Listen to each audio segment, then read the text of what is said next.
네, 호긴교회 성도 여러분 안녕하십니까? 뉴노멀 시대의 가정 신앙 교육 오늘 마지막 시간 생각을 해보도록 하겠습니다. 네, 오늘 우리가 살펴보고자 하는 내용은 이제 사도신경과 관련되어진 내용입니다. 사도신경. 우리가 매 공예배 시간마다 우리가 이제 암송하며 고백하는 것이 우리의 그 믿음의 내용인데요. 신앙 고백의 내용인데 이것이 보통 우리 이제 사도신경이라고 하죠. 사도신경을 가지고 신앙 고백을 하기 때문입니다. 사도신경이라는 것이 무엇인가라고 이야기를 하면 사실 이제 교회에서 사용하는 가장 대표적인 신앙 고백문이죠. 우리의 신앙은 이겁니다라고 그렇게 고백을 하는 겁니다. 주요 내용을 보시면 하나님과 예수 그리스도와 이렇게 성령에 관계되어지는 3부로 크게 구분이 되어져 있고요. 초대 교회 시절에 있어서 세례문답의 기본 골격이었습니다. 기본 골격이다라고 하면은 기본적으로 크게 다루고 있는 내용이 무엇이냐라고 하는 그것이죠. 그래서 이제 하나님과 예수 그리스도 성령 이렇게 나눈다고 그렇게 이야기를 하는데 아무래도 이제 예수 그리스도에 사실 좀 중점은 많이 두고 있습니다. 왜냐하면은 초대교회라는 게 시대적인 그러한 상황을 우리가 이제 생각을 안 할 수가 없는데요. 특히나 이제 그 유대교와의 관계에서 그리고 또 하나가 로마와의 관계 속에서 아무래도 로마는 그 이전까지 이제 그 유대교들 이 하나님에 관해서는 어느 정도 인정을 해주는 그런 분위기였지만 새롭게 나타났다고 그렇게 할까요? 그 당시에 주장하던 그 예수라고 하는 그 존재에 대해서는 쉽게 인정을 해주지 않았습니다. 그래서 초대교회에서는 그 무엇보다 예수 그리스도에 관한 이 고백을 가장 중요하게 생각했던 것을 알 수도 있고요. 아마 여러분들이 이제 사도행전을 보실 때 그 내용이 주로 누구를 향하고 있는가, 포커스가 어디에 맞춰져 있는가라고 하신다면 아마 그 속에 예수 그리스도에 관계되어지는 말들이 계속 나오는 것을 우리가 알 수가 있을 겁니다. 가장 중요한 것이 내가 무엇을 하여야 구원을 얻으리까라고 이야기를 할 때 주 예수를 믿으라 그리하면 너와 내 집이 구원을 얻으리라 라고 하는 그 부분들 가장 대표적인 부분으로 나와 있죠. 그래서 예수 그리스도에 대한 그러한 신앙 고백을 가장 중요하게 여기고 있다. 그렇게 이야기를 할 수가 있겠습니다. 사도신경은 사실 처음에 다루어지기 시작했던 데가 325년 니케아 종교회의 때부터 등장을 하기 시작합니다. 왜냐하면 저때 대표적인 이단들이 이제 발흥을 하기 시작했고 이 이단들에 대해서 어쩌면 기독교를 변정하고 우리의 신앙이 이거다라고 하는 그것을 보다 분명하게 하기 위해서 저 당시 이제 시작이 되어졌습니다. 그러다가 381년 이제 콘스탄티노플 회의, 그리고 431년 에베소 회의, 그리고 마지막으로 451년 칼케톤 회의까지 주로 이 사도신경 내용을 계속적으로 좀 수정해가는 그러한 내용들을 우리가 좀 볼 수가 있는데요. 아마 또 451년 칼케톤 회의를 마지막으로 본격적으로 이제 우리의 신조, 믿음의 내용이죠. 믿음의 내용 하나하나로 채택하여 사용해 왔다라고 하는 것을 좀 알 수가 있습니다. 그러나 또 한편으로는 325년 니케아 회의 때 처음에 나왔기 때문에 또 한편으로는 니케아 신경이다라고 그렇게 이야기도 합니다. 그래서 우리가 조금 살펴보면 이제 초기 이제 니케아 회의 때 다루어졌던 사도신경의 내용을 보시면 이렇게 구성이 되어 있는 것을 우리가 알 수가 있어요. 뭐 지금의 내용과는 크게 다를 건 없는데 대신 보시면 조금 내용을 더 자세하게 그리고 내용이 좀 많이 더 다루어졌다라고 하는 그것을 우리가 조금 볼 수 있을 것 같아요.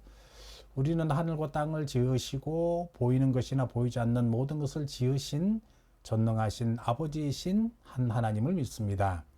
우리는 한 주 예수 그리스도를 믿습니다. 그는 하나님의 독생자이시며 모든 세상이 있기 전에 하나님에게서 나셨으며 하나님으로부터 나온 빛이시요 참 하나님으로부터 나온 하나님이십니다. 그는 하나님에게서 나셨으나 지으심을 받지 아니하셨으며 모든 것을 지으신 아버지와 한 본체를 가지고 계신 분입니다. 그는 우리 인류와 우리의 구원을 위하여 하늘에서 내려오셨고 성령에 의하여 동정녀 마리아로부터 몸을 입으시고 사람이 되사 우리를 위하여 본디오 빌라도에게 의하여 십자가에 달리셨습니다. 그는 고난을 당하시고 장사되셨다가 사흘 만에 성경 말씀대로 부활하셨습니다.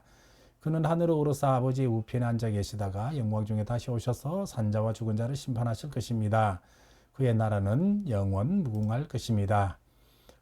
우리는 주님이시며 생명의 공급자 되시는 성령님을 믿습니다. 그는 아버지와 아들로부터 나오셨고 아버지와 아들과 함께 예배와 영광을 받으십니다. 이 성령은 예언자들을 통하여 말씀하셨습니다. 우리는 또한 하나요 거룩하고 보편적이며 사도적인 교회를 믿습니다. 우리는 죄를 용서해 주는 한 분의 세례만을 인정하며 죽은 자들의 부활과 장차 임할 하나님의 나라에서의 삶을 소망합니다. 아멘. 이것이 그 니케아 신경의 전문입니다. 사실 뭐 좀 내용은 길다라고 하는 그런 느낌을 받는데요. 전체적인 흐름이랄까 그 핵심적인 내용은 거의 비슷한 것을 알 수가 있습니다. 지금 보여드리는 것은요, 우리가 현재 신앙 고백하고 있는 이 사도신경의 전문입니다. 그래서 오늘 우리가 다뤄볼 내용은 지금 현재 우리가 사용하고 있는 이 사도신경 이 전문을 가지고 사실 살펴보고자 합니다. 그리고 한 가지 여러분들의 설명드릴 것은 이제 사도신경에 관련해서 이 해석들이 이제 계속적으로 좀 나오게 될 것인데 이 해석의 기반을 어디에다 하고 있느냐라고 한다면은 하이델베르그 요리문답서에서 나와 있는 그 사도신경의 해석을 지금 기본으로 그렇게 해가고자 합니다. 이렇게 하는 이유는 제가 한 두 차례에 걸쳐서 계속 이 하이델베르그 요리문답서 해설을 해왔기 때문에요. 그 내용에 대한 이제 다시 한번 돌아봄이기도 하겠고, 어쩌면 우리가 이제 계속적으로 이 하이델베르그는 기본적으로 이 개혁 교회에 따르는 그러한 전통적인 신앙 고백서이기 때문에 우리 역시도 이 개혁 교회의 전통을 따른다라고 이야기를 하고 있지 않습니까? 그러니까 하이델베르그의 요리문답서에 나와 있는 그런 해설을 중심으로 그렇게 보도록 하겠습니다. 혹시나 이 해설을 보실 분들은 하이델베르그 요리문답서 이걸 좀 보셔도 될 것 같고요. 아니면 좀 더 또 다른 것을 공부를 하고 싶다 그렇게 한다면은 뭐 여러 해설서가 많이 나와 있습니다. 사도신경 관련해서는 칼빈도 해석을 한 게 있으니까 그쪽으로 보실 분들은 칼빈 책들을 구해서 보시면 될 것 같아요. 대표적인 게 이제 기독교 강요가 있기 때문에 그 책을 가지고 보시면 될 것 같습니다. 그리고 또 하나가 이제 우리 한국 장로교는 기본적으로 이 웨스트민스터 신조를 우리가 기본적으로 채택을 하고 있기 때문에 웨스트민스터 대소요리 문답서에도 기본적으로 이 사도신경을 다루고 있거든요. 여기에 따라서 간단한 해설서도 그 책을 보시면 도움이 되겠습니다. 그러나 전체적인 내용을 보시면 크게 뭐 다르거나 그러지는 않거든요. 그래서 우리는 기본적으로 하이델베르그 요리문답서 내용을 가지고 한다. 그것을 조금 염두해 주시면 좋겠습니다. 전능하사 천지를 만드신 하나님 아버지를 내가 믿는다라고 하는 이것이 무엇보다 제일 처음 그렇게 고백을 하고 있는 것을 우리가 볼 수가 있습니다. 그래서 이 내용이 뭐냐 이것을 하나하나 좀 우리가 살펴보도록 그렇게 할게요. 전능하다, 이 전능하신 하나님이다라고 할 때 이 전능하신 이 내용이 뭐냐라고 한다면은 무엇이든 뜻하는 바를 이루어갈 수 있는 그러한 하나님을 이야기를 할 때 우리는 전능하신 하나님이다라고 이야기를 합니다. 물론 여기서 뜻하시는 바가 사실 하나님의 가장 크고 선하신 내용들이고요. 우리와 직접적으로 관계되어진 것은 우리를 죄에서부터 구원하시기 위한 그 하나님의 뜻이에요. 그래서 이 뜻을 이루실 수 있는, 그러니까 우리를 죄로부터 구원하실 수 있다라고 하는 것이고, 또 무엇이 전능하시냐면은 뭐 기본적으로 이 하나님께서 이제 천지를 창조를 하셨으니까 이 천지 창조 자체도 하나님께서 뜻하신 바 그 뜻을 이루신 것이지 않겠습니까? 그러니까 이러한 모든 것들을 이루어 가실 수 있는 하나님에 대하여 우리가 설명을 할 때 전능하다라고 이야기를 하고 있죠. 그래서 이 뜻하신 바를 이루어갈 때는요, 어려움 없이 이를 이루실 수 있다라고 하는 것이고, 모든 일을 할 수 있는 그러한 권능이 있으시다. 그런데 누구의 도움을 받는 것이 아니라 홀로 이 일을 행하실 수 있고, 그 하나님의 힘들이 누구에게 그 권능이 미치느냐 할 때 모든 피조물들에게 미치신다라고 하는 것을 알 수가 있습니다. 또 하나가 가장 우리들에게서 결정적인 일이 되겠죠. 구원과 관계되어지는 이런 일들을 지도하고 이루어질 수 있는 그러한 하나님. 그래서 제가 첫 번째 말씀드리니까 무엇이든지 뜻하는 바를 이루신다라고 했을 때 우리 인간과 관련되어져서는 우리 인간에 대하여 구원을 이루실 수 있는 그러한 하나님이다라고 이야기를 하고 있죠. 그래서 기본적으로 전능하신 하나님이다라고 이야기를 할 때 이 네 가지 관계 속에서 우리가 생각을 해볼 수가 있습니다. 다음으로 이제 그 천지를 창조하신 하나님이세요. 천지를 창조하신 하나님. 이 천지를 창조하신다라고 하는 이 말은 무엇입니까? 그 말 그대로 이 모든 만물에 있어서 창조주다라고 하는 것이지요. 그리고 그러면 하나님께서는 이 천지를 창조하시고 그냥 내버려 두셨느냐? 절대 그러지 않죠. 자신이 창조하신 이 만물들에 대하여 그의 섭리로 지탱하고 다스리시는 분이다. 모든 것을 주의 뜻 가운데 이루어질 수 있도록 이끌어 가시는 분이시다라고 하는 것이죠. 그래서 우리가 특별히 이 섭리와 관련해서 우리가 이야기를 할 때는 우리가 그 포커스를 어디에 두고 섭리다라고 이야기를 할 수 있어야 되냐라고 한다면은 우리의 구원과 관계되어지는 그 부분에 대해서는 특별히 우리는 이 섭리의 하나님이다라고 이야기를 우리가 하십니다. 그래서 전체적인 하나님의 뜻, 이 하나님의 뜻이다라고 하는 것이 우리를 창조하시고 우리를 구원해 가시며 우리를 이끌어 가시는 그러한 하나님이시다라고 이렇게 말씀을 드릴 수가 있겠고요.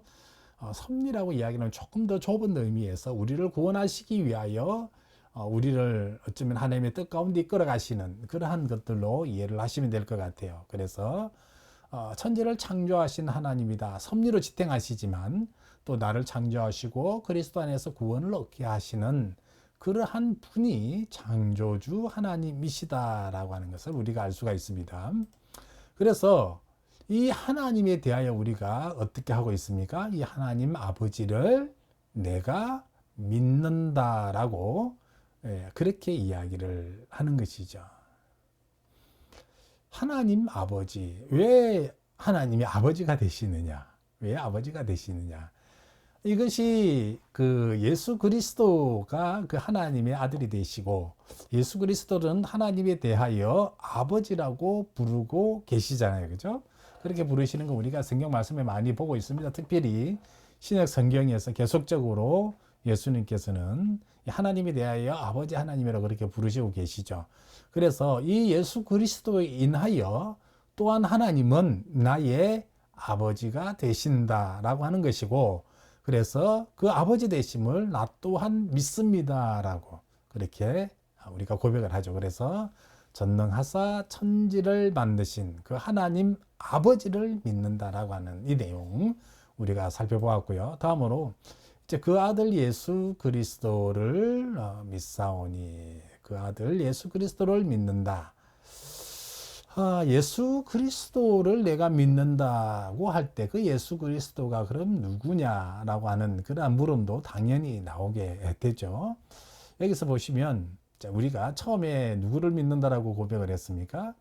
하나님 아버지를 믿는다. 하나님 아버지를 내가 믿는다. 그러면 그 아버지라고 하셨으니까 당연히 아들이 있을 거죠. 그 아들이 누구냐?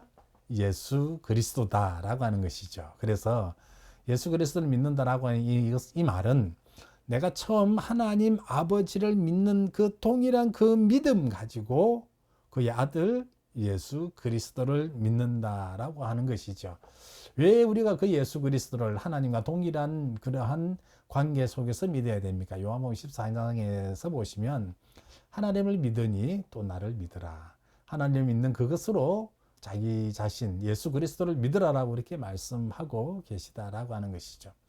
중요한 것은 예수 그리스도를 믿기는 믿는데 그 예수가 누구냐, 그 예수의 이름의 뜻이 뭐냐라고 우리가 좀 생각을 해봐야 될 것 같아요. 예수라고 하는 그 이름의 뜻은 뭡니까? 이건 이제 히브리어로 이게 여호수아나 예수아라고 하는 그 이름과 똑같죠. 이게 그 헬라어로는 그리스도예요. 똑같은 말이거든요. 똑같은 뜻을 가지고 있는 말이죠. 물론 뭐 나라가 다르고 언어가 다르기 때문에 표현하는 방식은 달라졌죠. 예수라는 이름, 예수와 여호수아 또 그리스도라고 이렇게 막상 부르는 그 이름은 다르지만 그러나 그 뜻은 어떻게 하다고요? 똑같다. 그 뜻이 뭐냐? 구원을 베푸시는 자, 구원을 이루시는 자, 구원자 메시아다라고 그 이야기를 우리는 하고 있습니다. 그래서 이 구원자 되신 이를 믿는다라고 이렇게 이야기를 합니다. 하나님의 아들 예수라고 하는 이 말 속에 무엇이 들어가 있습니까? 이 하나님의 아들 예수는 우리의 구주가 되신다라고 하는 것이죠. 우리의 구주. 그리고 또 하나가 우리의 중보자가 되십니다. 중요한 건 중보자입니다. 우리에 있어서 중보자는 오직 예수 그리스도 한 분밖에 없습니다. 그러면 이 중보자라는 게 뭐냐라고 할 때 인간과 하나님 사이에서 이 둘 사이를 연결해 주는 바로 그러한 역할을 하는 자가 중보자다라고 이야기를 하고 있죠. 그래서 우리의 삶에 있어서 인간의 삶에 있어서 중보자는 오직 유일한 예수 그리스도 한 분만이 중보자가 되어지십니다. 그래서 사실 이제 우리가 평소에 쓰는 말 중에 이제 기도의 용어 중에 중보기도라고 하는 말이 있거든요. 중보기도라고 하는 용어가 있는데 물론 뭐 우리 총회에서는 사실 이 용어 사용하는 것을 좀 금지를 시켰습니다. 왜 금지를 시켰느냐? 사실 이것 때문에 그러고 있죠. 하나님과 우리 인간 사이에서 중보자는 오직 예수 그리스도 한 분밖에 없으시다. 그렇다라고 한다면은 중보 기도를 하실 수 있는 자가 누구시냐? 예수 그리스도밖에 없다라고 하는 것이죠. 그래서 우리는 그러면은 이 중보 기도라고 하는 말을 어떻게 사용해야 되느냐? 어떻게 말하는 것이 옳은 것이냐라고 이야기를 할 때 여기에 대한 대답도 우리들에게 좀 주고 있습니다. 물론 우리들에게서 좀 많이 낯설기는 한 그러한 용어이기는 한데요.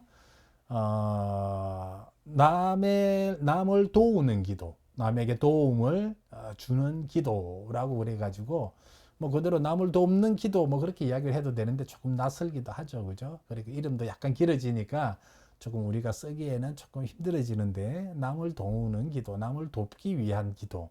그래서 간단하게는 뭐 도고의 기도다라고 그렇게 이야기를 하는데, 예, 우리 입술에는 뭐 중보기도라는 말이 너무나 익어 있기 때문에 뭐 쉽게 떠나지는 않겠지만 또 한편으로는 우리가 신학적으로 또 표현을 할 때 바른 표현이 분명히 또 필요하기 때문에 되도록이면 저와 여러분들은 이 중보기도다라고 하는 이것을 우리가 기도할 때는 이 용어를 조심해서 사용을 해야 되겠다. 다만 예수 그리스도가 우리를 위하여 기도하신 이 모든 기도는 다 중보기도에 들어간다라고 하는 것을 아시면 될 것 같아요.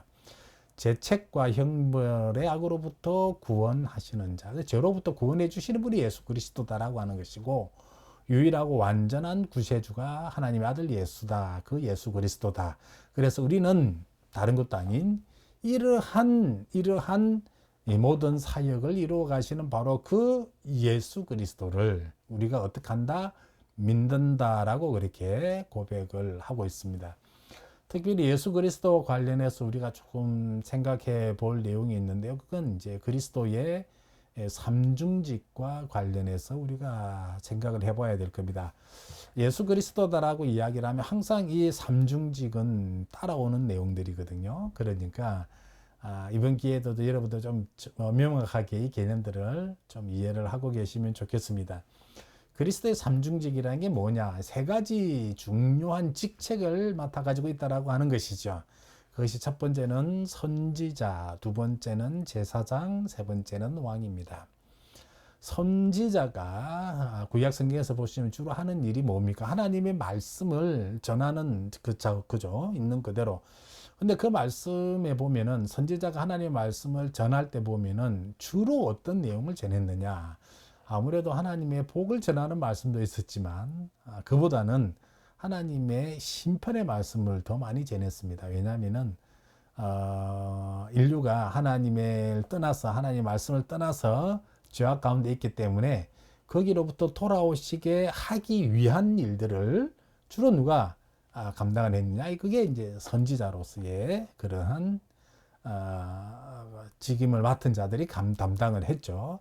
그러다 보니까 이 선지자는 주로 그 심판과 관련되어진 말을 좀 많이 전달하는 것을 볼 수가 있습니다. 그러나 이제 심판을 내리기 위한 것이다라고 하기보다는 어쩌면 우리 인생으로 하여금 하나님께 돌아오라라고 이렇게 외쳤는데 돌아오지 아니한다면은 하나님의 이렇게 진노의 심판이 임한다라고 그렇게 말씀을 전했던 것이고, 또 그렇다고 해가지고 전혀 우리의 이 구원과 관련된 이야기를 하지 않았다, 그건 아니잖아요. 그죠?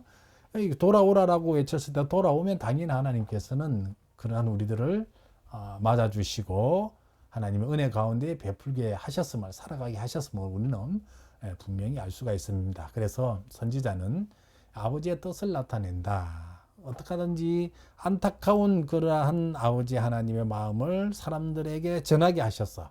그래서 그 사람들로 하여금 이제 돌아오게 하는 것이죠, 하나님께로. 그래서 보면은 내적으로 이 모든 하나님의 마음, 아버지의 뜻과 관련되어진 것을 내적으로 효력 있게 가르쳤다라고 하는 것들이죠. 내적이다라고 하는 이 말은 말 그대로 효력이 있는 것이다, 효험 있는 것이다, 능력 있는 것이다라고 그렇게 보시면 될 것 같아요. 그래서 이 선지자의 주 일들이 어떻게든 하나님께로 돌아오게 하는데 그게 있었다라고 한다면 예수 그리스도 역시 이 죄악 가운데 있는 우리들을 죄로부터 돌이켜서 하나님께로 다시 돌아올 수 있도록 하게 만드는 그런 일들을 하셨다라고 하는 것이죠. 두 번째는 제사장입니다. 제사장은 잘 아는 것처럼 구약에서는 이 사람들의 죄를 대신 짊어지고 이 죄에 대한 용서를 구하는 그러한 일들을 담당했던, 또 하나님께 예배하는 것을 담당했던 그러한 직무 맡은 자가 제사장이었다라고 하는 것이죠. 그래서 제사장 같은 경우에는 죄 용서와 관련되어진 이러한 사역들을 하신 예수 그리스도를 생각을 해볼 수가 있겠습니다. 성령으로 말미암아 효력 있게 마음을 움직여 가는 것이죠. 어떠냐, 죄 가운데 있는 사람들에게 성령 하나님이 그 마음 가운데 역사하셔서 그 마음, 죄로 된 마음으로도 돌이켜 가지고 하나님으로 돌아올 수 있도록 그렇게 마음을 움직여 하시고, 또 성부께 끊임없이 간구하고 기도하는 거죠. 어떤 기도였습니까? 우리를 돕는 기도, 구원을 위한 기도, 죄 용서함을 위한 기도. 마치 제사장이 하나님 앞에 나와 예배했던 것과 같은 그런 일들이었죠. 그래서 성령으로 말미암아 영생애로 중생하도록 하는 그러한 일들을 예수 그리스도 담당을 하셨다. 그래서 제사장 직분도 감당을 하셨다라고 하는 것이고, 세 번째는 왕으로서의 이제 다스리는 거잖아요. 다스리는 거. 그래서 말씀과 성령으로 교회를 다스리시고, 또 왕의 역할들이 하나가 그의 백성들을 이제 지키고 보호하는 것이니까 원수들에 대항해서 우리를 보존하시고 보호하시고, 또 한편으로는 죄에 쓰러지지 아니하도록 하시는 이런 것들이죠. 은사와 영광을 베푸시고 교회를 모든 악으로부터 해방시켜서 그의 권능으로 원수를 무찌르는 이러한 왕으로서의 예수 그리스도의 역할을 우리가 생각을 해볼 수가 있습니다. 그래서 그리스도의 삼중직이다라고 하는 것은 단순히 우리가 사도신경에서만 내용을 보는 것이 아니라 어쩌면 예수 그리스도와 관련되어진 모든 일들 속에서 다 그렇게 다루고 있음을 우리가 알 수가 있습니다. 그래서 이것은 여러분들 되도록이면 반드시 좀 기억을 해 주시면 좋겠습니다. 이어지는 우리의 신앙 고백의 내용은 무엇이었습니까? 성령으로 잉태하사 동정녀 마리아에게 나셨다. 성령으로 잉태하고 동정녀 마리아에게 나셨다라고 하는 이 고백이 있는데요. 성령으로 말미암아 잉태되셨다라고 하는 이 말의 뜻은 무엇이겠습니까? 원래 이제 잉태된다, 임신한다라고 하는 것은 우리가 생물학적으로 보면 남자와 여자가 만나서 그 속에서 이루어지는 한 생명체를 두고 우리는 잉태되었다라고 그렇게 이야기를 합니다. 또 그렇게 되어야만이 잉태가 될 수 있다라고 이야기를 하는데 예수 그리스도 이 땅에 오실 때는요. 그렇게 되지를 않으셨다. 어떻게 하셨느냐? 성령으로 말미암아 잉태되셨다라고 하는데 그게 구체적으로 무엇을 이야기를 하느냐라고 하면은 남자의 씨와 실체 없이 그러니까 쉽게 말씀드리면 남자 없이 동정녀 뱃속에서 여자만으로도 뱃속에서 잉태되셨는데 중요한 것은 그 잉태될 때 그 생명이 어떤 생명이었느냐?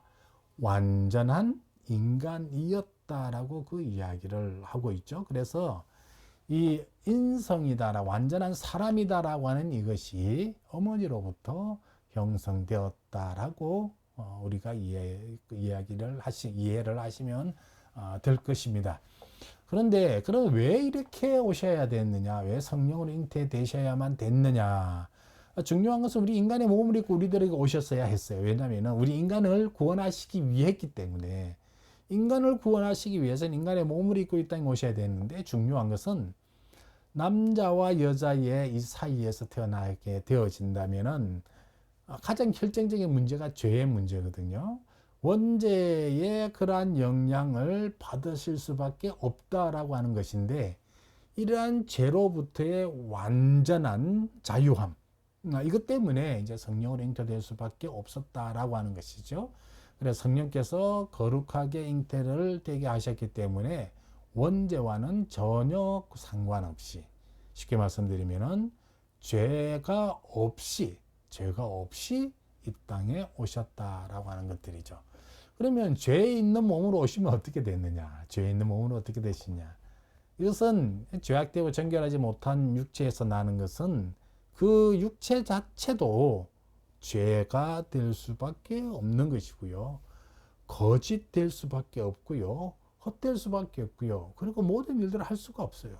죄로부터 구원을 하실 수도 없다. 그렇기 때문에 이 모든 죄로부터 절대적으로 상관없이 깨끗하게 이 세상에 오시기 위하여 성령으로 인하여 잉태되어 가지고 그럼으로써 또 한편으로 완전한 인간이 되어 이 땅에 오셨다라고 하는 이것을 우리는 믿는다는 거예요. 이것이 우리의 신앙의 고백입니다. 예수 그리스도가 이렇게 우리들에게 오셨다라고 하는 것이죠. 그러면 두 번째 잉태되었으면 어떻게 되어져야 되죠? 이제 태어나셔야 된다라고 하는 것인데 동정녀 마리아의 몸 속에서 잉태가 되었고 동정녀 마리아를 통하여 이 땅에 태어났다라고 하는 것들이죠. 자, 하나님의 아들은 뭡니까? 신입니다. 완전한 신이죠. 그죠? 하나님 그 자신인데 마리아를 통하여 이 땅에 태어났기 때문에 무엇을 입었느냐? 육신의 몸을 입었습니다. 그것을 우리는 인성을 취하셨다라고 이렇게 이야기를 하고 있는데요. 그래서 인성을 취하시고 이 하나님이 인간의 몸을 입고 이 땅에 인간의 몸으로 태어나셨다. 이거죠. 그래서 참 신이 이번에 무엇이 되셨다? 참 신이 참 인간이 되셨다라고 하는 그 이야기를 하고 있습니다. 그런데 이제 그 하나님의 아들이 마리아를 통해서 인간의 몸을 입고 태어났다라고 하는 이 말은요. 사실 궁극적으로 보면 누구의 혈통 가운데 났느냐, 누구의 후손으로 났느냐라고 할 때요. 이 마리아의 조상의 혈통을 살펴보면 여기에 아브라함 그리고 사실 다윗 이후로부터 그런 쭉쭉 족보가 나와 있는 것을 알 수가 있죠. 그래서 아브라함과 이 다윗의 그런 혈통으로 태어났다라고 하는 것을 우리가 알 수가 있겠습니다. 사실 이렇게 인간의 몸을 입고 아브라함과 다윗의 혈통으로 태어날 수밖에 없었다라고 하는 것은 한편으로는 성경에 그렇게 예언이 되어 있었기 때문이에요. 성경에 예언이 되어 있었고 이 예언에 대한 이제 완벽한 성취라고 그렇게 우리가 보시면 되겠죠. 이사야 말씀에 보면 처녀가 잉태하여 아들을 낳을 것이다라고 이 말씀 우리가 알 수가 있지 않습니까? 그래서 이 말씀에 대한 이제 완벽한 성취예요. 그리고 또 창세기 말씀을 보면 여자의 후손은 내 머리를 상하게 할 것이다라고 할 때 이 여자의 후손 그러니까 여자의 몸에서 태어나기는 나는데 남자 없이 태어나지니까 여자의 후손이 될 수밖에 없죠. 그렇게 태어날 것이다라고 하는 이 말씀, 그 옛날 창세기에서부터 기본적으로 예언이 되어 있었다. 그리고 이 예언 자체가, 성경의 예언 자체가 성취되었다라고 하는 것이죠. 성령으로 인하여 동정녀의 뱃속에서 거룩하게 되셨고 순결하시고 죄는 없다. 계속적으로 이야기 드리지만 원죄로부터의 완전한 그러한 관계, 원죄로부터의 모든 것을 탈피하기 위하여 남자의 도움 없이 오직 성령의 도움으로 여자의 몸 가운데서 잉태되어 태어났다라고 하는 것이고, 이 동정녀에서 태어났다라고 하는 것이 우리들에게 있어서 어떠한 것들을 보여주고 있느냐라고 한다면은 우리가 영적으로 중생할 수 있는 그러한 놀라운 표징들을 동정녀의 몸에서 태어난다라고 하는 이것을 통하여 보여주셨어요. 우리가 죄악 가운데 있었지만 예수 그리스도를 말미암아 완전하게 변화되어질 수 있다라고 하는 이것을 동정녀의 몸에서 태어나신 이것을 통하여 우리들에게 보여주고 계시다라고 하는 것들이죠. 자, 이렇게 예수 그리스도가 이 땅 가운데에 태어나셨는데 태어나신 이후로 그러면 어떠한 과정을 거치셨느냐? 가장 중요한 게 이거죠. 본디오 빌라도에게 고난을 받아서 십자가에 못 박여 죽으셨다라고 하는, 태어나자마자 고난 받고 십자가에 못 박여 죽으셨다라고 하는 이 이야기를 우리들에게 해주고 있습니다. 고난을 받았다라고 하는 것이 뭘까? 고난 말고는 어려움을 받았다라고 하는 것이죠. 이 고난에 대해서는 성경에서는 여러 가지가 설명이 되어 있습니다. 고난 중에 하나가 행복의 기쁨을 잃어버리는 그러한 고난이죠. 가장 즐거워할 수가 있고 가장 기뻐할 수 있는데 이것을 더 이상 누릴 수 없는 그러한 상태, 이것은 이제 고난이다라고 이야기를 하고 있고요. 또 한편으로 이 고난이다라고 하는 것이 뭐냐면은 인간들에게 있어서 연약함들 이것 자체를 이제 고난이라고도 이야기를 해요. 인간에 있어서 연약함이라는 게 무엇이 있겠습니까? 이제 줄이는 거, 배고픔과 관련되어진 이게 고난이고, 목마름, 그죠? 갈증 느끼는 거, 슬퍼하고 또 괴로움을 당하고, 이런 것들이 다 이제 기본적인 연약함이고, 이걸 기본적으로 누리는 그 경험하게 되어지는 거, 이것은 고난이다라고 이야기를 합니다. 또 하나가 이제 인자는 머리 둘 곳이 없다라고 이렇게 말씀하시는 것을 본다면은 말 그대로 이제 궁핍한 거죠. 무엇인가 누릴 수 있는 그러한 여건 환경이 뭐 전혀 없다라고 하는 것이죠. 궁핍하기 때문에 그런 것들이에요. 이 궁핍함 자체도 고난이다라고 이야기를 하고 있어요. 모욕을 당하고 치욕을 당하고 비방, 중상, 조롱, 시기, 하여튼 인간들에게 있어서 참 참을 수 없는 그런 여러 가지 어려움들, 그런 여러 가지 감정적인 것들을 다 포함해서 이제 고난이다라고 이야기를 하고, 이 고난 받으신 거 우리가 알 수가 있고요. 또 고난 중에 하나가 뭡니까? 마귀로부터 시험을 받는, 이것도 이제 고난이죠. 마귀로부터 시험을 받는 고난. 예수님이 마귀로부터 시험 받으시는 그 내용이 무엇이 있습니까?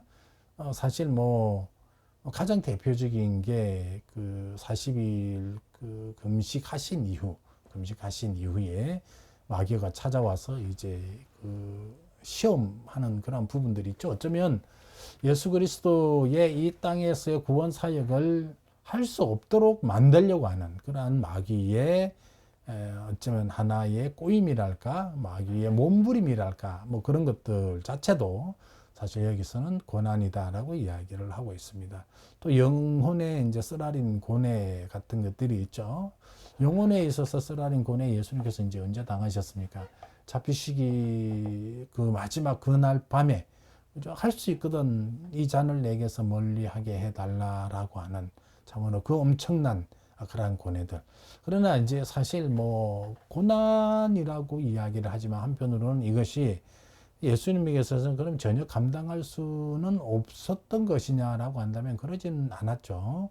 고난 가운데서도 보면 뭐라고 이야기를 합니까? 엄청난 그 영혼에서라는 고뇌 가운데서도 정말 하나님께서 이렇게 나에게 할 수 있으면 참으로 나에게 좀 이것을 어떻게 없이 해달라고 이야기를 했죠. 마지막에 뭐라고 이야기를 했었습니까? 그러나 내 마음대로 마시고 하나님의 뜻대로 하시라라고 하는 이것을 보신다면 정말 그 예수님의 고난을 대하는 자세들 우리가 정말 본받을 수가 있죠. 그죠? 어떤 어려운 가운데서도 물리치고 중요한 건 하나님의 말씀에 의지하여 그 하나님 말씀대로 이겨나가는 그런 모습들을 우리들에게 보여주었다라고 하는 것이고, 이리 많은 고난들이 있는데 사실 이런 고난들 다 언급하고 있는 것이 아니라 사도신경에서는 딱 한 사람의 고난을 이야기를 하고 있죠.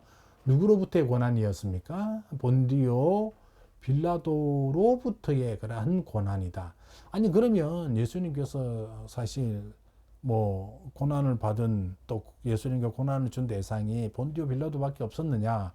그러지는 않죠. 본디오 빌라도가 사실 예수님의 고난을 준 것은 십자가에 못 박으라라고 하는 마지막 최종 판결을 내렸던 그러한 일을 했던 그 사람이 이제 본디오 빌라도일 뿐이었어요. 그날 아침에 당연히 예수님의 그 재판을 사실 이 본디오 빌라도 법정에 가서만 받은 것이 아니었어요. 잘 아시는 것처럼 대제사장에게 있었어도 우리가 이렇게 또 뭐라 그럴까요? 심판 아닌 심판을 받은 것도 또한 기억을 하고 있지 않습니까? 또 그 이전에도 보면 그 본디오 빌라도가 죄 없다라고 계속 손 들고 나갔을 때 계속적으로 사람들이 이렇게 소요를 일으키고 소리를 지르니까 어떻게 하면 좋겠느냐고 사람들에게 물어보지 않습니까? 계속 뭐 십자가에 못 박으라는 거예요. 그래서 나중에 이제 어쩔 수 없어서 누구를 이야기를 합니까? 한 사람의 강도와 함께 예수를 같이 놓고 둘 중에 하나를 골라라. 한 사람 풀어주고 한 사람은 그러면 당신네도 원하는 대로 하겠다라고 했을 때 이 사람들이 예수를 택해가지고 십자가에 못 박으라고 이야기를 하잖아요. 이것 자체도 사실 심판을 받은 거죠. 재판을 받은 건데 중요한 건 왜 그런 본디오 빌라도만 들어갔느냐.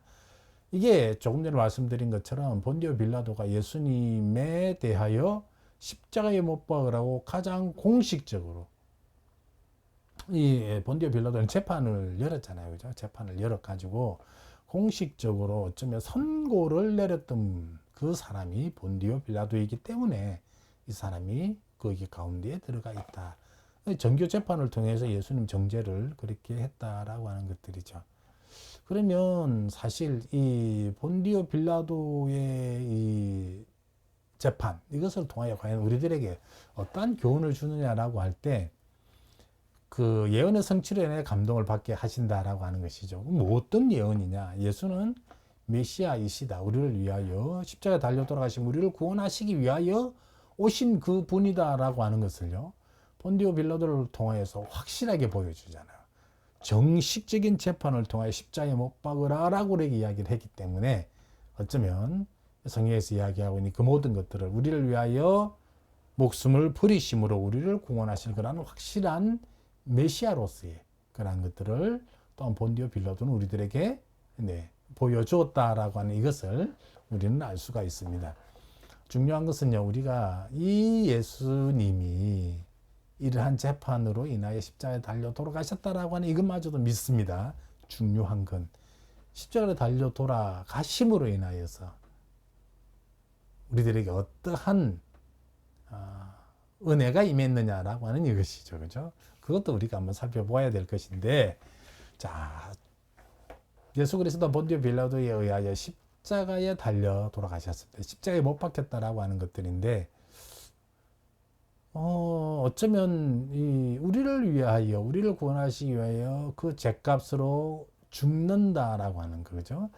무엇인가 우리를 위하여 목숨을 버린다라고 할 때 다양한 그러한 모습을 우리가 볼 수는 있어요. 굳이 십자가에서 돌아가시지 않더라도, 십자가 위에 못 박혀 달려 돌아가시지 않더라도 그가 죽으심으로 인하여 우리들에게 구원을 주실 수가 있는데 왜 십자가였느냐라고 하는 이것도 우리가 좀 분명히 아셔야 돼요. 왜 많은 것 중에 십자가 위에서의 죽음이냐.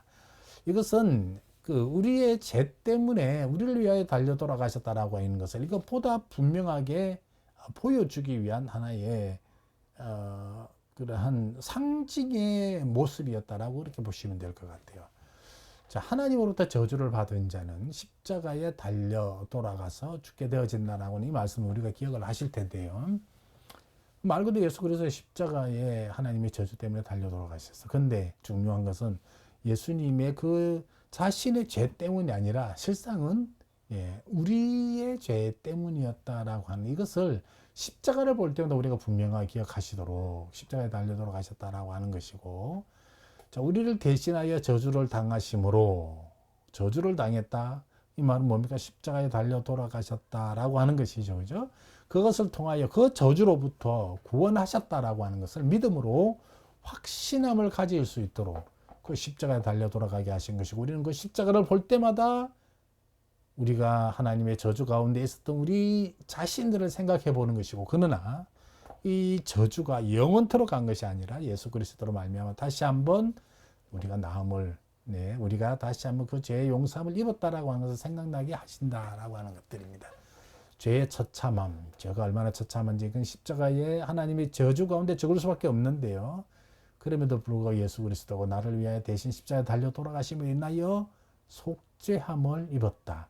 그러면 당연히 우리가 이제 하나님께 감사해야죠. 우리 위해 대신 돌아가신 예수님에 대한 감사도 있어야 되겠죠. 이것을 감사할 수도 하기 위하여 십자가 위에서 달려 돌아가게 하신 것이, 우리는 그 십자가를 볼 때마다 그 주의 그 죽으심을 우리는 반드시 기억해야 된다라고 하는 것들이죠. 십자가에 달리셨는데 예수 그리스도 어떻게 되었느냐? 죽었어요. 그러면 예수 그리스도가 십자가에 달려 죽었다라고 하는 이 의미가 뭐냐? 십자가에 달려 그냥 있을 수도 있고요. 또 때로는 뭐 계속적으로 살아 있을 수도 있어요. 그러나 왜 죽으셔야 했는가? 죽어야 됐는가? 이 죽으심에는 뭐라 그럴까요? 완전한 끝이다라고 이렇게 이제 생각을 우리는 해야 되는데, 사실 완전한 끝이다라고 이것을 이제 보여주는 것이 아니라, 죽었다라고 하는 이 의미 속에 참으로 죽었다라고 하는 이 의미가 있어요. 왜냐면은 이제 앞으로 죽은 이후에 우리는 뭘 했다라고 사실 고백을 하느냐면은, 이제 그 장사되었다 3일 만에 부활했다라고 그런 이야기를 하거든요. 그런데 이 부활에 대한 여러 가지 논쟁들이 많이 있잖아요. 믿는 우리들에게서는 사실 논쟁이 될 것도 없어요. 왜냐하면은 믿음으로 우리가 고백을 하기 때문에. 그런데 어떤 사람들은 믿지 않기 때문에 이것이 과학적으로 가능하냐라고 하는 것에서부터 시작해가지고, 에이, 그거 진짜로 죽은 게 아니고 그냥 죽은 척 하다가 이렇게 되어진 것 아니냐라고 온갖 것들을 가지고 이야기를 할 수가 있어요. 근데 우리는 온갖 것들에 관한 이야기들을 단호하게 배격을 하죠. 뭐 때문에요? 죽었다라고 하기 때문에. 어떻게 죽었느냐? 간단해죠. 확실하게 죽었다. 진짜로 죽었다. 죽는다라고 하는 것이 뭐냐? 우리들은 사실 뭐 호흡이 끊어지고 더 이상 의식이 없고 뭐 그런 것들을 이야기를 하겠지만, 이게 이제 신학적으로 이야기하면 죽음이다라고 하는 것이 그 영혼과 육체에 있어서 완전한 분리가 되어지는 것이잖아요. 지금 우리가 이렇게 살아있고 생각하고 호흡하고 이렇게 하는 것들이 뭐냐? 영혼과 육체가 하나가 되어 있기 때문에 살아있다라고 이야기를 해요. 근데 이 영혼과 육체가 이제는 분리가 되어지면 그것 자체를 우리는 이제 죽음이다라고 이야기를 하거든요. 근데 예수 그리스도가 십자가 위에서 죽었다라고 하는 게 뭐냐? 영혼과 육체가 완전히 분리되었다라고 하는 이 이야기죠. 근데요, 이제 죽는 것에 있어서는 어쩌면 이제 예수 그리스도의 그 몸의 특징이라는 게 있는데, 그 특징이라는 게 뭡니까? 사실 이제 완벽한 인간, 그리고 또 하나는요, 완벽한 신이다라고 이야기를 하고 있는데, 그러면 그 돌아가실 때에 그냥 완벽한 그 인간의 모습, 그것이 날아가고 없어지느냐? 그게 아니라는 거예요. 그게 아니라는 거죠. 죽으셨다라고 하는 이것은 어쩌면 완벽한 인간으로서의 그 모습 가운데서 죽었다라고 하는 것이죠. 그런 죽었지만 그 인성 그대로는 계속적으로 있다라고 하는 것이죠. 또 하나는요, 신성, 하나님이다라고 하는 그것 자체는 그대로 가지고 계시다라고 하는 것이죠. 뭐 이탈되거나 단절되어지는 않았고, 처음에 예수 그리스도 그 특징 그대로를 가지고 죽었다라고 하는 이 이야기들을 하고 있습니다. 이것이 없어졌다거나 사라졌다는 그런 의미가 아니라는 것이죠. 네. 그래서 이제 장사되었다. 장사라는 것이 사실 우리가 뭐 죽은 시체를 가지고 땅에 묻거나 아니면 요즘처럼 이제 화장을 하고, 그리고 뭐 그 자연 수목장 같은 경우에 자연에 가서 뿌리거나, 또 예전처럼 이 뭐 계곡이나 산이나 뭐 또 어디에요, 이렇게 강에 가서 바다에 가서 뿌리는 이런 것들을 하죠. 그죠? 이걸 우리는 이제 장사 치룬다, 장사 지낸다라고 이야기를 하죠. 그리스도가 장사되었다라고 하는 이 말은 뭡니까? 죽었다라고 하는 것과 동일한 의미죠. 완전히 죽었으니까 이제는 어떻게 하는 겁니까? 그 죽음의 진짜 죽었다라고 하는 것을 보여주는 거, 이것이 이제 장사 지냈다라고 하는 그 의미가 아니겠어요? 근데 또 한편으로는 그리스도가 장사되었다라고 하는 이 말은 무엇이냐면은, 그리스도가 낮아지심의 그 마지막 부분까지 내려왔다라고 하는 그 이야기를 하고 있습니다. 이게 뭐냐면은, 이 그리스도가 무엇이라고 이야기를 합니까? 우리는 신이다라고 이야기를, 하나님 그 자체라고 이야기를 하거든요. 이 하나님께서 이 인간의 몸을 입고 인간이 이 땅에 오셨다, 이걸 가지고 뭐라고 이야기를 하느냐? 그리스도의 낮아지심, 자기를 낮추심이다라고 이야기를 하거든요. 왜냐하면 하나님이 하나님 그대로 살아가는 것이 아니라 인간의 몸을 입고 인간의 몸을 오셨다라고 하는 그거 자체가 자기를 낮추셨다라고 하는 것인데, 그러면 어디까지 낮추셨느냐? 죽어서 묻히기까지 낮췄다. 사실은 이제 최고로 내려온 거죠. 더 이상 내려갈 데가 없어요. 물론 다른 번역 보면, 얘기해 보면 이제 이제 지옥까지 가셨다라고 하는 그런 이야기들이 있는데, 우리 한국에서는 기본적으로 지옥에 내려가셨다라고 하는 이것을 아예 빼버리고 우리가 고백을 하고 있지 않기 때문에, 그건 제가 다루지를 않겠습니다. 다루지를 않고요. 물론 하이델베르크 여리문답사는 다루고 있으니까 이게 좀 궁금하신 분들은 지옥에 내려갔다라고 하는 말이 뭘까? 그 책을 보시면 될 것 같고요. 우리가 기본적으로 사도신경 이걸 다루지 않기 때문에 저 역시 다루지 않고, 묻혔다, 장사되었다라고 하는 여기까지만 설명을 드리면, 이게 낮아지심의 가장 최고 단계까지 내려왔죠. 그래서 그럼 부활이라는 게 뭡니까? 부활이라는 게 다음에 다루겠지만, 최고로 내려온 여기에서부터 어떻게 되어지는 것들이요? 다시 차츰 올라가고, 어디까지? 최고의 자리까지 올라가는 이것을 우리가 부활이다라고 이야기를 하는데요. 장사 지내었다라고 하는 것은 낮아짐의 최저까지 내려왔다라고 하는 이 이야기들을 하고 있다라고 하는 것들입니다. 그럼 왜 장사 지냈느냐? 이것이 우리들이 보여주는 그 교훈이랄까, 그거 무엇이 있느냐라고 한다면은, 이 죽었다가 다시 살아난 예수 그리스도를 우리가 볼 수 있었잖아요. 그럼 우리 역시도 어떻게 된다는 거예요? 우리 역시도 이 다시 한번 부활을 입고 다시 살아난다라고 하는 이것을 보여주는 것이고요. 자, 우리 역시도 장사가 되어지지만 그의 능력으로 다시 부활될 것을 믿는다라고 하는 이 부분까지 어쩌면 같이 포함되어 있다라고 이렇게 보시면 될 것 같아요. 장사되었다가 어떻게 되었다가 죽은 자 가운데서 다시 살아나시며, 죽었던 자들 가운데서 다시 살아났어요.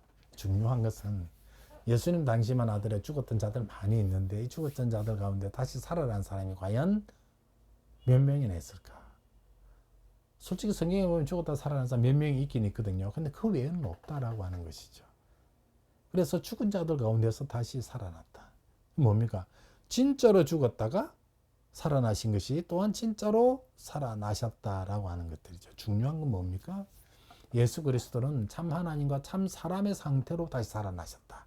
아까 죽었을 때 인성과 신성이 이탈되거나 분리되어지거나 또 여러 가지 것들이 없었다라고 이야기를 하잖아요.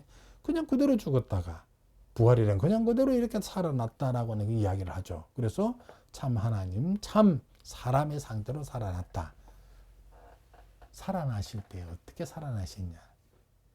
요즘 같으면 죽었던 사람 살리는 것 중에 하나가 이제 CPR이라고요. 심폐소생술 막 하잖아요. 그죠? 산소호흡기 갖다 대고 전기 충격기 갖다 대고 해가지고 어떻게 하든지 멈췄던 심장이 다시 한번 뛰도록 그렇게 만들어주는 건데, 여기서 보면 다시 뛰도록 만들어준 것은 자기 스스로 뛰게 된 것인 게 아니잖아요. 그죠? 전기 충격기 갖다 주고, 전기 충격기와 또 사람들이 이렇게 계속 가슴 압박하는 이것을 통하여 다시 호흡하게 만드는, 실제로 뭐 죽었다라고 이야기를 하지만 죽었다라고 보기 힘들죠. 그때는 우리 보통 뭐 호흡이 멈췄다, 심장이 멈췄다라고 그렇게 이야기를 하지, 죽었다라고까지는 표현을 하지는 않습니다. 그런데 여기서 보시면 이제 완전히 우리 죽었다라고 이야기를 했어요. 그죠? 죽었다가 장사까지 지내었다. 장사까지 지내었다가 어떻게 되었다고요? 예, 살아났는데, 어떻게 살아났냐? 누가 살려줬냐? 그거 아니라는 거예요.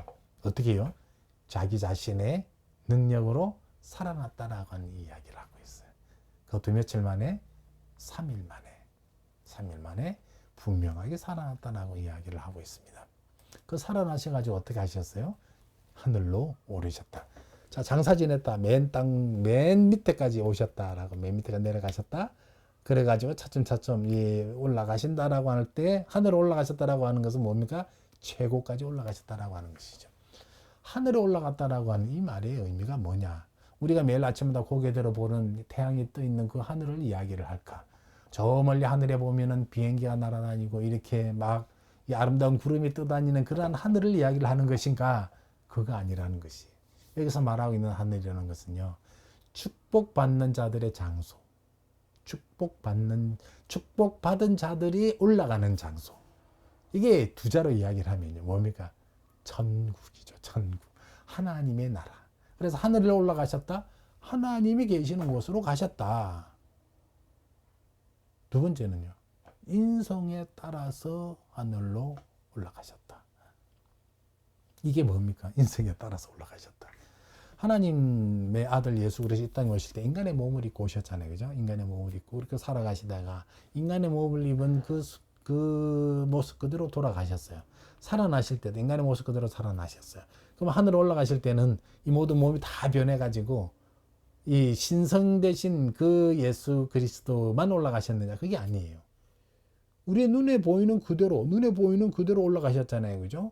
그 눈에 보이는 모습이 뭐겠어요? 하나님은 우리 눈에 보일 수가 없어요. 그렇지 않습니까? 어떤 형체도 없고 어떤 모양도 없기 때문에 우리 눈에 보일 수가 없는데요. 예수 그리스도가 이 하늘로 올라가시는 모습을 누구한테 보여주셨어요? 그 당시에 모였던 무리도 다 보았잖아요. 제자들을 비롯해가지고. 그러면 사실 말씀이 무엇이었어요? 이 올라가신 그대로 다시 또 내려오시겠다라고 이야기를 하셨거든요. 그럼 올라가실 때 사람들이 다 봤단 말이에요. 무엇을? 저와 여러분들의 눈으로. 그래서 인성에 따라서 하늘로 올라가셨다라고 이야기를 하는 것이죠. 눈에 보이도록 올라가셨어요. 또 여기서도 중요한 건 살아날 때 자기 능력으로 살아나셨던 것처럼 올라가실 때도 누가 이끌어 올려주셨느냐. 요즘 영화 찍는 것처럼 하늘에서 어떤 와이어가 내려와가지고 와이어 달고 올라가셨느냐. 그거 아니라는 겁니다. 자기의 능력으로 오롯이 올라가셨다라고 하는 이야기를 하고 있죠. 그 올라가셨다라고 하는 이것도 우리는 믿는다라고 이야기를 합니다. 이제 그 올라가신 이후에 어디에 계십니까? 하나님 우편에 앉아 계십니다. 하나님 우편이라는 건 무엇이에요? 왜 많고 많은 자리가 있잖아요. 하나님 옆에. 앞에도 있고 뒤에도 있고 옆에도 있고 중앙에도 있는데 왜 하나님 우편이냐?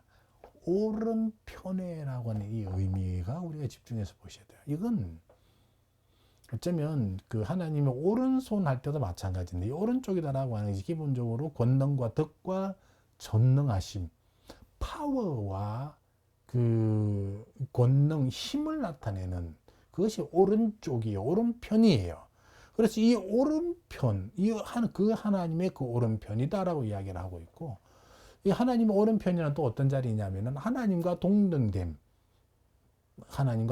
그럼으로써 누구를 다스리냐? 이 만물을 다스리는 그러한 자리가 하나님의 오른편이다. 그래서 지금 예수 그리스도는 뭘 하고 계시죠? 그 하나님 우편, 오른편에 앉아 계시다. 그 앉아 계시면서 하시는 게 뭐예요? 신성이 완전하죠. 성부 하나님과 동등하고 그리스도의 인성의 완성과 높아지며 올라가실 때 어떻게 올라가셨어요? 인간의 몸 그대로 입고 올라가셨잖아요. 그죠? 이것이 완성의 단계. 그리고 이 중보자 직분의 완전함. 하나님과 인간 사이에서 중보하시는 분 누구? 예수 그리스도 한 분밖에 없다라고 이야기를 했습니다. 그 예수 그리스도가 지금 부활하셔가지고 하나님 옆에 앉아 계시며 하나님과 동등한 권위로서 우리 인간들에 대하여 뭘 하고 계시다? 중보하고 계시다라고 하는 것들이죠. 그리고 또 하나님과 동등되어서 하나님 옆에 앉아 계심으로 그것이 곧 하나님의 자리라고 보시면 될 것 같아요. 그렇게 되어지면 그 자리에 앉아 계시면 뭘 하는 자리입니까? 우리가 하나님 앞에 예배할 때 그 예배를 받으시는 그 자리다라고 하는 것을 우리가 알 수가 있겠죠. 앉아 계시다가 그럼 영원토록 앉아만 계시냐 그러지 않죠. 이제 마지막 날에 어떻게 합니까? 심판하러 다시 오시리라. 산자와 죽은 자를 심판하러 다시 오시리라. 이게 뭡니까? 재림의 때죠.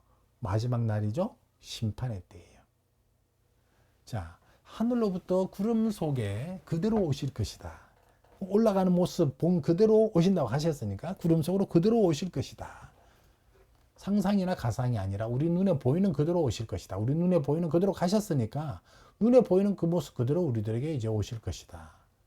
하나님의 영광 가운데 신적인 위엄으로 오실 것이다. 죽은 자를 일으키실 것이다. 물론 뭐 예수님이 재림에 오실 때는 사람은 두 가지 모습이 있습니다. 하나는 살아있는 사람들이 있을 것이고 또 하나는 죽은 사람들이 있을 것이고요. 그래서 산 사람은 그대로 두고 죽은 사람을 다시 살리시고 그 죽은 자들의 부활이죠. 이때는 예수를 믿는 자는 믿지 않는 자는 모두가 다 부활을 하게 되어집니다. 부활을 하고 난 다음에 심판을 하시는 거죠. 어떻게 해요? 하나님의 자녀들, 의인들, 살아있으면서 하나님의 자녀들과 하나님의 자녀이면서 죽었던 자들, 부활되었으니까 이 모든 자들은 의인의 자리에 두시죠.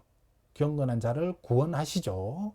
그리고 경건하지 못한 자들, 이건 살아있으면서도 경건하지 못한 자들도 있고 경건하지 않은 상태에서 죽었던 자들, 이것도 다시 부활했으니까 이 사람들은 하나님으로부터 영원한 분리, 그리고 여기가 되겠어요? 영원한 형벌의 자리로 보내시는 그 심판을 행하러 다시 오시리라 라고 하는 이 말씀입니다. 그 이후로부터는 이제 처음에 하나님 믿는다, 그리고 성자 예수님을 믿는다. 이번 세 번째는요, 삼위의 하나님으로서의 성령 하나님이죠. 그죠? 성령 하나님에 대해서는 아까 우리가 니케아 신경에서는 보면 이 성령 하나님이 어떻게 나왔는지 자세히 설명을 하며 고백하는 부분들을 보이셨죠. 그죠? 우리는 이제 그런 설명 다 빼버렸으니까 그냥 성령을 믿는다라고 했으니까 이 성령이 누군지, 삼위 중 제3위격이고 성부와 성자에게서 나오시고, 자, 성부와 성자로부터 믿는 자들을 마음으로 보내어가지고 다 구원받을 수 있도록 이 모든 일들을 하시는 분이 성령이시다. 이 성령을 믿는다라고 이야기를 하는데 중요한 건요, 저와 여러분들 가운데 이 성령을 간직하려면 자, 전해지는 말씀 가운데 부지런히 주의를 기울여야 돼요. 어쩌면 오늘도 우리 영육 과정 속에 있는 내용들을 우리가 계속적으로 알려고 하고 마음속에 받아들이고 간직하고 있어야 되겠죠. 복음의 도리에 대해 진지한 묵상이 있어야 돼. 바른 진리를 알아야 되겠다라고는 이 묵상이죠. 끊임없는 회개와 양심을 거스르는 죄를 피하기를 사모해야 돼요. 내 마음에 죄로 가득 차 있다. 그러면 성령 하나님 여기서 계실 수가 없어요.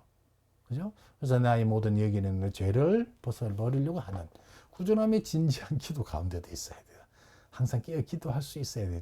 깨어 기도하지 않는다라고 하는 것이 언제든지 죄에 휩쓸려 넘어갈 수 있다라고 하는 이 이야기를 하고 있는 것이니까요. 은사들의 정당한 사용도 있어야 됩니다. 내가 하나님으로부터 어떤 은사를 받았는지 잘 보시고 그 은사를 선한 목적으로 계속 이용해 가야지 불의한 것으로 사용해 버리면요, 그 역시도 성령을 나로부터 떠나게 만드는 그런 역할을 한다라고는 가셔야 될 겁니다. 거룩한 공예를 믿는다라고 이야기를 하고 있죠. 이것 자체는 뭐냐면 교회를 믿는다라고 하는 그 이야기거든요. 거룩한. 그래서 이 교회가 사실 교회를 믿는다라고 이야기를 하지만 이 교회다라고 하는 것이 이제 바른 교회, 참된 교회를 믿는다라고 하는 것이죠. 바른 교회의 표지가 뭐겠습니까? 교회의 표지를 이야기할 때 우리는 세 가지를 이야기를 하고 있죠. 네. 우리는 이제 말씀의 신실한 선포라고 이야기를 하는데 이게 뭐냐면은 복음과 율법에 참되고 순결하고 올바로 이해된 교리의 고백이 있어야 되는데 이게 사실 올바른 말씀의 전파라고 하는 것들이 올바른 교리가 고백되어지는, 그렇죠. 올바른 교리가 고백되어져 그게 바른 교회지, 올바른 교리가 아니다 그러면 2단 3단 넘어가고요, 사이비 종교까지 가잖아요. 그러니까 올바른 교회가 될 수 없어요. 올바른 교리가 있는 교회. 두 번째는요, 성례를 올바르게 시행을 할 수가 있어야 돼요. 성례. 개신교회에 있어서 특별히 개혁교회에 있어서 성례는 두 가지를 이야기를 하고 있죠. 뭡니까? 세례와 성찬이에요. 세례와 성찬. 여기에 대하여 정당하게 시행되고 그 있어야 이것이 바른 교회다라고 이야기를 해요. 바른 교회다라고 이야기를 하는데, 제가 여러분들 앞에 이제 새벽기도 때마다 설교할 때 가장 강조하면서 때로는 설교하고 기도 내용 좀 보시면 제가 어떤 기도의 내용이 있느냐, 성도의 올바른 교제가 이어질 수 있도록 해달라고 기도를 하고 있는 거 혹시 들어보셨는지 모르겠어요. 이건 뭡니까? 성도의 교제다라고 하는 이것이 살아 움직이는, 역사하고 활동하고 있는 이런 교회거든요. 그래서 성도의 교제 나중에 또 한 번 더 나오기도 하겠지만 이 성도의 교제를 행하는 방법이 뭐냐? 서로의 이 떡과 잔을 나누면서 그 행하는 이런 모습들 하나하나를 또 하나의 우리는 성도의 교제라고 이야기를 하고 있어요. 이게 뭡니까? 지금의 성찬이에요. 성찬. 성찬이 이게서 올바른 교회다라고 하는 것이고, 또 하나는 그 세례. 예수 그리스도를 주로 고백하는 자들이 교회 앞에서 그 교인됨의 표지로 받는 것이 세례잖아요. 그리고 그 교회의 구성원이 되었다라고 하는 이것이 이제 세례인데, 세례와 성찬이 없어지면 교회라고 할 수가 없어요.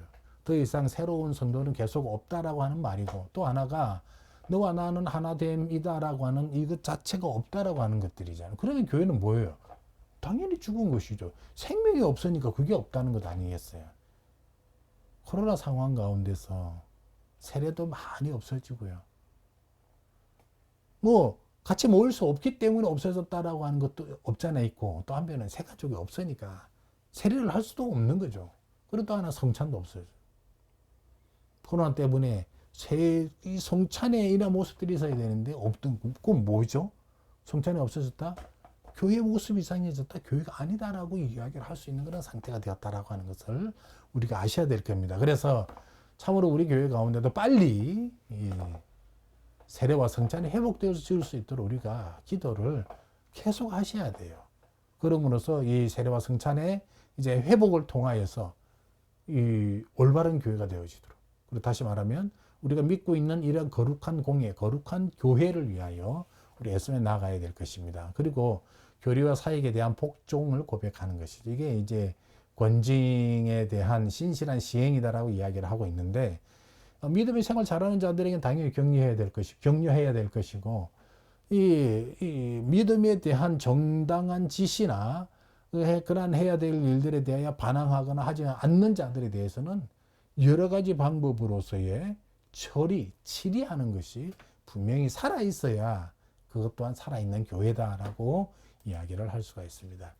조금 전에 말씀드렸던 성도의 교제도 믿는다라고 이야기를 하죠. 그렇죠? 모든 성도들이 그리스도와 연합이 되어져 있다. 하나가 되어져 있다. 사실 하나가 되어 있다라고 하는 것을 가장 단적으로 우리들에게 눈에 보여주는 게 뭡니까? 성찬을 통하여서 떡과 잔을 먹고 마심으로 인하여서 우리가 이 속에서 하나가 되었다라고 하는 것을 분명하게 보여주잖아요. 또 뿐만 아니라 이 성도의 교제는 그리스도 언덕에 참여하는 것이에요. 여러 가지 것들에 대하여 그러한 구원의 충분한 은혜를 누리고 있는가. 이것 자체가 이제 교제고요. 또 하나가 특별한 은사를 가지고 섬기고 있는가. 어쩌면 그 교회의 공동체가 각자가 맡아 가진 그 은사 속에서 움직이고 있는가라고 하는 것들이죠. 이것이 이제 교제다라고.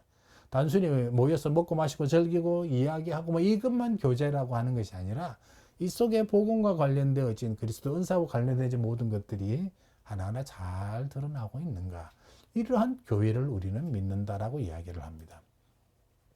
죄를 용서해 주시는 것과 우리가 여태까지 지어왔던 여러 가지 죄들을 용서해 주시는 것. 뭐 우리의 죄는 어느 날 갑자기 막 죄 용서한다 되는 것이 아니죠. 어떻게 해요? 예수 그리스도의 그 보혈의 피로서, 예수 그리스도 그 보혈의 능력으로서 예수 그리스도가 우리를 죄를 용서해 주실 때 용서를 받는 것들입니다. 그러한 것들을 우리는 믿는다라고 하는 것이고, 자, 몸이 다시 사는 것도 믿는다. 몸이 다시 사는 거. 이제 부활을 믿는다라고 하는 이것들이죠. 동일한 몸의 회복이에요. 우리가 온전한 인간의 몸을 입고 지금 살아가고 있잖아요. 그죠? 이 모습 이대로 우리가 죽었다가 다시 이 모습 이대로 살아난다라고 하는 이것이 우리는 부활이다라고 이야기를 하고 있죠. 그러나 지금 우리는 죽잖아요. 그죠? 인간의 몸을 입고 죽는데 부활의 때는요. 부활하고 나면 이 몸이 죽느냐? 이 동일한 몸으로 나타나지만 살아나지만 그때는 불멸의 몸이다라고 하는 이야기고, 사실 부활의 때에 부활은 모든 사람들이 다 부활합니다. 그죠? 모든 사람들이 다 부활하는데 중요한 것은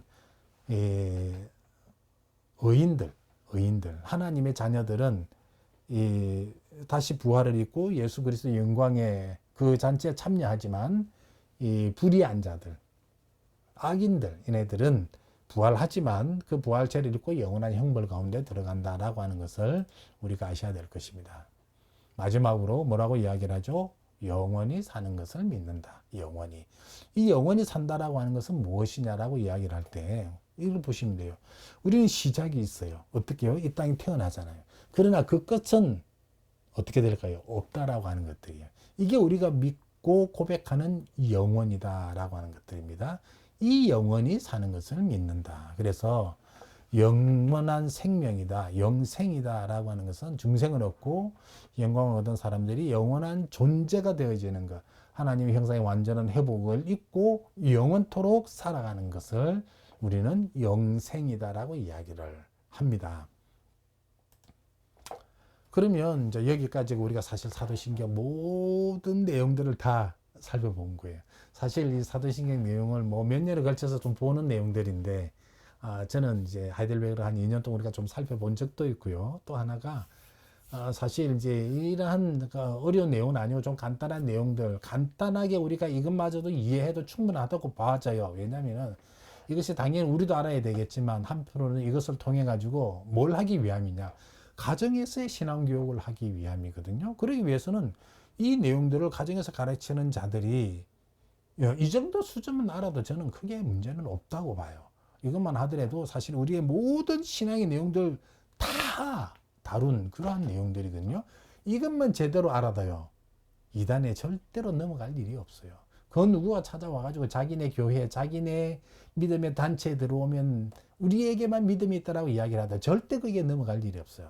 제가 조금 전에 설명드린 이 간단한 내용만 알더라도요. 그럼 이 내용을 가정에서 어떻게 다 나누고 이해할 것이냐. 저는 첫 번째 말씀드리고 싶은 것은 암송을 통하여 교육하라. 기본적으로 이 내용은 우리가 외우고 있어야 돼요. 외우고 있으면서 언제든지 이 내용을 기본적으로 우리 입술에서 나올 수 있어야 돼요. 뜻을 알든 모르든, 뭐 알면 더 좋겠지만 모르더라도 기본적으로 이 내용은 아시는 게 좋아요. 왜냐하면 이 내용 그 자체가 우리의 분명한 신앙 고백의 내용이다라고 하는 것들이죠. 두 번째는요, 되도록이면 그러면은 암송하고 있는 내용들에 대해서 하나하나 좀 설명도 해줄 수 있었으면 좋겠다. 전능하사. 이 전능이라는 게 뭐냐? 당신의 뜻대로 모든 것을 할 수 있는 것이라고 이야기를 했잖아요. 그러니까 당신의 뜻대로 모든 것을 할 수 있으니까 어떻게 하셨어요? 천지를 창조하셨잖아요. 천지 창조하실 때 뭐 인간을 어떻게 창조했다, 왜 창조했다라는 건 창세기 말씀에 쭉 나오지만 뭐 그런 거 다 이해를 하지 못하시더라도 기본적으로 이 창조 가운데에 누구를 창조하셨어요? 우리를 창조하셨고, 그렇죠. 이 창조하시고 하나님이 섭리 가운데 이끌어 가시고 그 섭리가 우리를 구원하시기 위한 하나님의 계획이다. 그죠? 왜냐면은 하나님의 창조 가운데 있는 인생이 하나님의 불순종함으로 죄를 인하여서 타락하게 되었는데, 이 타락 가운데 있는 이 인류들을, 인생들을 어떻게 하시겠다고요? 구원하시겠다고요. 누구를 보내셨어요? 예수 그리스도를 보내셨다. 이게 뭐예요? 다 하나님의 계획이고 하나님의 섭리다라고 하는 이야기를 하는 것들이죠. 그래서 기본적으로 이 의미 하나를 간단하게는 설명할 수 있는 그런 정도면 되어지면 좋겠어요. 그래서 제가 계속적으로 말씀드리는 것이 사도신경과 관련되어지는 이 내용들요, 이 칼빈의 기독교 강요도 있고요. 그리고 웨스트민스터 대소요리 문답서도 있고요. 또 제가 지금 이야기를 하고 있는데 하이델베르 요리 문답서 가운데서 이런 것들을 기본적으로 설명을 하고 있어요. 물론 때로는 뭐 대단히 신학적인 내용이 어려울 수도 있는데, 그냥 그것이 조금 부담된다 그러시면 차라리 이 강의만 가지고도 여러분들이 이 내용만 갖고도 좀 하셨으면 이해를 하시고 받아들이시면 좋겠어요. 그래서 이게 뭐냐? 우리 기독교에서 가장 기본이자 기초예요. 기본적으로 예수 그리스도를 고백하는 자들이 되고 예수 그리스도를 믿겠다라고 교회에 나와 신앙생활을 하겠다라고 한다면 이런 내용 정도는 아셔야만이 되겠다라고 하는 것들이에요. 이런 내용이 너무 어렵다 그러면 더 쉬운 책들도 사실 있어요. 근데 그런 책들도 보면 다 이 내용들을 가지고 교육하고 있음을 알 수가 있습니다. 존 스토트 목사님의 이제 크리스찬 베이직 이게 우리나라에서도 번역이 되기는 했는데요. 기독교의 뭐 기본 뭐 교리 뭐 이렇게도 이제 번역이 되었을 것 같기도 하고요. IVP에서 나온 책은 그냥 크리스찬 베이직으로 그냥 번역이 된 것 같기도 해요. 예, 그 책들도 보시면 기본적으로 신앙생활을 처음 하는 자들의 기독교에 대한 설명을 하고 있는데, 그 모든 내용들이 어디에 기초를 하고 있느냐? 사도신경에 대해서 기본적으로 다 기초를 하고 있어요. 그만큼 중요해요. 그러니까 가정에서 신앙교육을 하실 때도 기본적으로 기독교 뭔지를 좀 제대로 설명을 해주고 자녀들로 하여금 알게 할 그런 필요가 있어요. 물론 좀 더 깊이 있는 내용들은 교회에 와서 이제 더 깊이 있는 것들도 배우기도 그렇게 하겠지만 특히나 중요한 것은 지금 뉴노멀 시대에 있어서 가정신앙교육을 어떻게 할 것이냐라고 하는 바로 그런 주제들이잖아요. 그래서 무엇인가 같이 모일 수 없고 무엇인가 할 수 없는 이 상태에서 최소한 가정에서라도 이런 신앙교육이 되어져야 된다라고 하는 것이기 때문에 가정에서 최소한 이런 내용들을 가장이라면 좀 내용을 아셔야 되지 않겠느냐. 사실 이제 그런 안타까움에 그렇게 하는 것이고, 그리고 또 한편으로는 신앙생활을 한다라고 한다면 최소한 이런 내용을 알으셔야죠. 왜냐하면은 저와 여러분들이 매주 주일 공예배 시간에 이 예배당 나와가지고 우리 신앙을 고백을 하잖아요. 고백을 하는데 매주 나와서 눈 감고 고백을 하지만 그 내용을 모르고 아직도 이렇게 막 읊고 있다. 그럼 참 그렇지 않겠어요, 그죠? 그러니까 최소한 이 내용만은 알자. 이것이 교리의 기본이자 기초이기 때문에 이러한 내용들을 좀 아시고 그렇게 했으면 좋겠다라고 하는 것들입니다. 자, 여러분들 한 6주 동안 대단히 수고하셨고요. 제가 다시 한번 말씀드리지만 제가 처음부터 말씀드린 이 모든 내용들 사실 이제 귀로만 듣고 끝내지는 마시기 바랍니다. 한 번쯤 가정에서도 시도를 해보면 좋을 것 같아요. 가정 예배도 한번 해보시고요. 성경 이렇게 읽어가고 암송도 한번 해보시고, 그리고 십계명, 주기도문, 사도신경 여기 관련된 내용들도 한번 쭉 보시면서 그렇게 하시면 좋을 것 같고요. 그리고 뭐 이 모든 내용들에 대해서 전혀 뭐 이해가 가지 않는다, 모르겠다 그렇게 하시는 분들은 언제든 저에게 연락을 주시면 제가 성심성의껏 이렇게 여러분들 그 궁금증에 대하여 답변을 해드리도록 하겠습니다. 모쪼록 지난 6주 동안 대단히 수고하셨고요. 또 이런 것들을 통해서 이제 좀 더 하나님을 알아가고 하나님과 가까워지고 그리고 가정에서 하나님께 진정으로 이렇게 온 식구가 하나 되어서 하나님 앞에 예배할 수 있는 그런 귀한 가정들이 되시기를 주님의 이름으로 축원드립니다. 감사합니다.